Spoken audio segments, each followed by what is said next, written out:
Let's welcome Andy to the stage.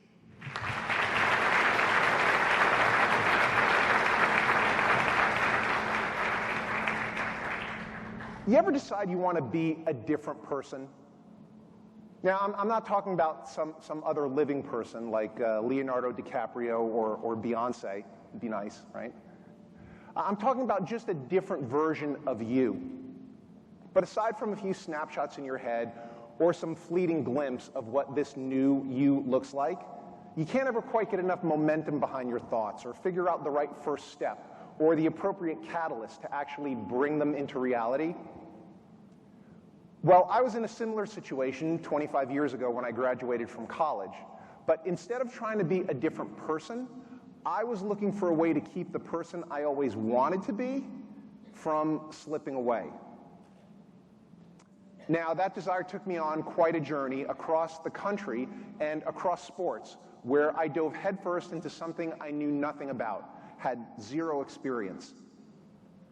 That personal mission led me to, of all places, a professional pit crew.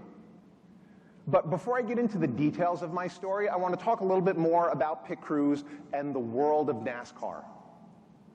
I also want to discuss the motorsports industry and provide a little history about just where the modern-day pit crew came from. It turns out we've had a lot of change and evolution over these last 20-plus years. So it's helpful in our attempt to better understand NASCAR if we compare it to other kinds of sports. Okay, so if we look at football or baseball, for example, well, in football or baseball, you're guaranteed 4 quarters or 9 innings, the length of the game. No matter how badly you're getting beat, you have every minute of all 4 quarters or every at-bat in all 9 innings to try and make something happen, put points on the board, win the game. Okay, in NASCAR, and we'll look at our longest race, every spring, just up the road at the Charlotte Motor Speedway, we race for 600 miles. It takes over 4 hours to run the race. Now, Charlotte track is a mile and a half dogleg oval, and our race speed is 180 miles an hour. So, you know, if you do the math and solve for X, we turn laps at Charlotte about every 30 seconds. Now, I've seen this plenty of time in my career.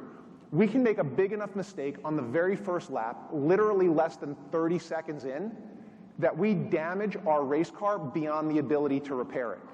So it gets towed off the track, looking like some grotesque accordion, dropped off in the garage area. We pack it up in the truck along with the rest of our stuff, and we go home.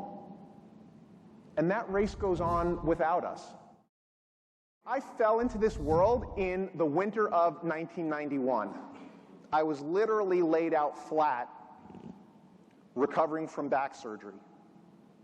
Due to college football and other athletic abuses, I wound up rupturing a disc in my lower back that required some pretty extensive surgery. Okay, this part of the presentation includes a surprise wardrobe change. Okay, so my idea to explore NASCAR was similarly simplistic. In fact, it started with this red windbreaker. Not a replica, it's the actual one. I saved it all these years. I thought it might be important. This red windbreaker and technically breaking the law.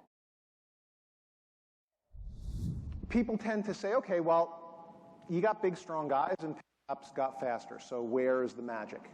And that's the typical response to athletes. People tend to look at the physical manifestation of what athletes do. The fact that they're stronger, faster, can jump higher, drive a race car at 200 miles an hour. But the real value is in how athletes think. It's the cognitive building blocks that make up successful athletics that really is the gem. And it's something I've come to call over-the-wall thinking. And I call it over-the-wall thinking, of course, the reference to us in NASCAR. But I call it over-the-wall thinking instead of think like an athlete because I don't want people to jump to that physical world. This is a problem-solving approach. This is about the thinking part of athletics that over time lead to those physical performances.